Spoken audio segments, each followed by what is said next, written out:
We have 4 trees on the farm, so we get lots and lots of feijoas every year. So here I am just cutting and scooping out the feijoas.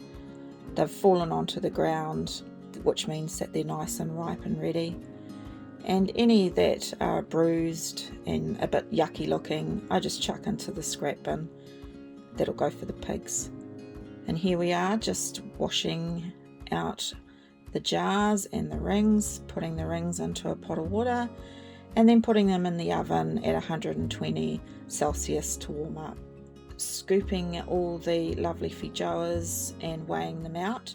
And here we try and figure out how much fruit there is, and that will depend how much sugar we use. So we ended up getting 1.6 kilos of fruit, so I'm adding 1.6 kilos of sugar. If you want it less sweet, you can add less sugar, and you can even use honey if you prefer. So now we're going to put in 2 teaspoons of vanilla essence, which adds quite a nice flavour, and 3 tablespoons of lemon juice from the bottle. Oh, hello Tui. This is Tui, our little kitten.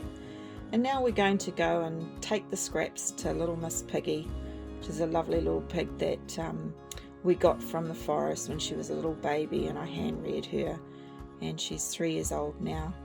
So there you go, Miss Piggy, you enjoy those. Such a sweet little girl. One of her favourites.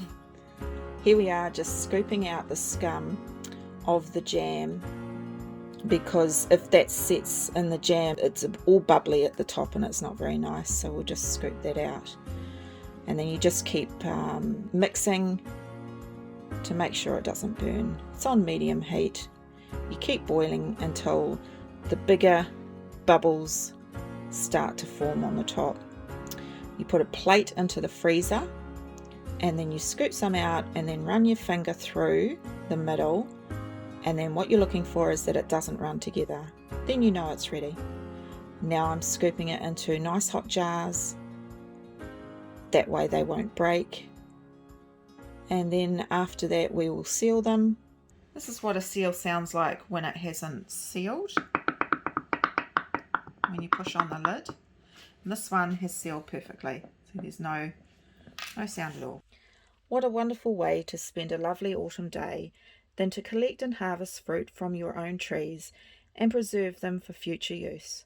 It was even more wonderful to spend the time with my oldest son and daughter-in-law and showing them both how to preserve food. After all, one of the most important things we can do as parents is to pass on our wisdom and our knowledge for the future generations.